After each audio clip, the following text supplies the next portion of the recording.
2008 সালে যখন আওয়ামী লীগ ক্ষমতায় আসে তখন কিন্তু আসার পর তারা সংবিধানে নিজেদের ক্ষমতায়ন করেছে। 70 অনুচ্ছেদ, 7 ক, খ, 55, 65 এই অনুচ্ছেদগুলো তারা নিজেদের মতো তৈরি করেছে। আমরা চাই না পরবর্তীতে কোনো সরকার এসে সেই অনুচ্ছেদগুলোর মধ্যে আবারও নিজেদের ক্ষমতায়ন আনুক। আমরা চাই জনগণের ক্ষমতা, আমরা সেটি নিশ্চিত করতে। খুব সহজ, একটু থেকে সহজ কিন্তু পাচারকৃত অর্থ কখনোই গণতন্ত্রকে সুসংহত করার জন্য প্রয়োজন না। আমাদের আজকের বিতর্কের বিষয় হচ্ছে রাষ্ট্র মেরামতের পর জাতীয় নির্বাচন করা প্রয়োজন গণতন্ত্রকে সুসংহত করার জন্য। আপনারা এই অংশটুকু বাদ দিয়ে বিতর্ক করছেন মাননীয় স্পিকার। তৃতীয়ত মাননীয় স্পিকার, আমরা মনে করি তারা বলছেন যে গণতন্ত্র প্রয়োজন, আমরাও বিশ্বাস করি মাননীয় স্পিকার গণতন্ত্র প্রয়োজন, মানুষের অধিকার প্রয়োজন, কিন্তু কখন?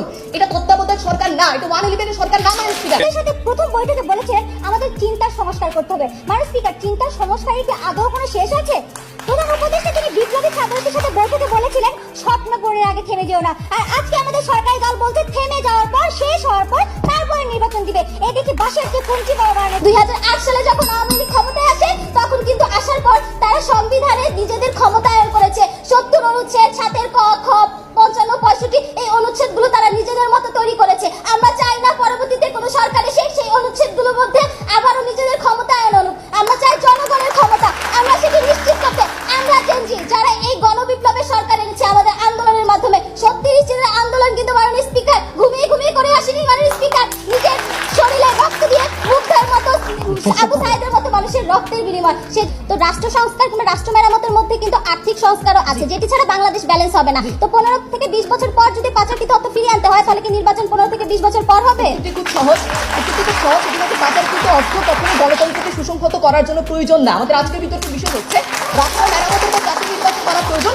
গণতন্ত্রকে সুসংহত করার জন্য। আপনারা এই অংশটুকু বাদ দিয়ে বিতর্ক করছেন মাননীয় স্পিকার। তৃতীয়ত মাননীয় স্পিকার, আমরা মনে করি তারা বলছেন যে গণতন্ত্র প্রয়োজন, আমরাও বিশ্বাস করি মাননীয় স্পিকার গণতন্ত্র প্রয়োজন, মানুষের অধিকার প্রয়োজন, কিন্তু কখন?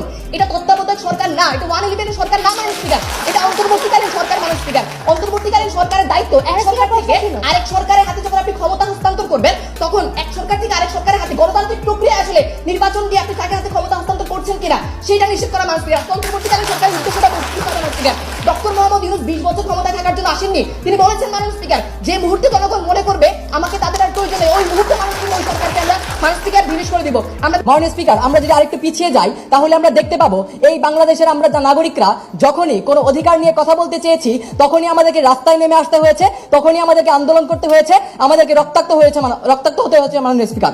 মাননীয় স্পিকার, আজকে যখন আমরা সংস্কারের কথা বলছি, সংস্কারের কথা কিন্তু আমরা সবসময় বলতে পারি না মাননীয় স্পিকার, এই সুযোগটা বারবার আসে না মাননীয় স্পিকার। আমরা সংজ্ঞায়নে চলে যাচ্ছি মাননীয় স্পিকার। আজকে আমরা রাষ্ট্র মেরামত বলতে বোঝাচ্ছি রাষ্ট্রের যেই সমস্ত অঙ্গ প্রতিষ্ঠান গণতন্ত্রের সংশ্লিষ্ট প্রক্রিয়ার সাথে জড়িত সেইগুলো সংস্কার করতে হবে, সেই সংস্কারকে আমরা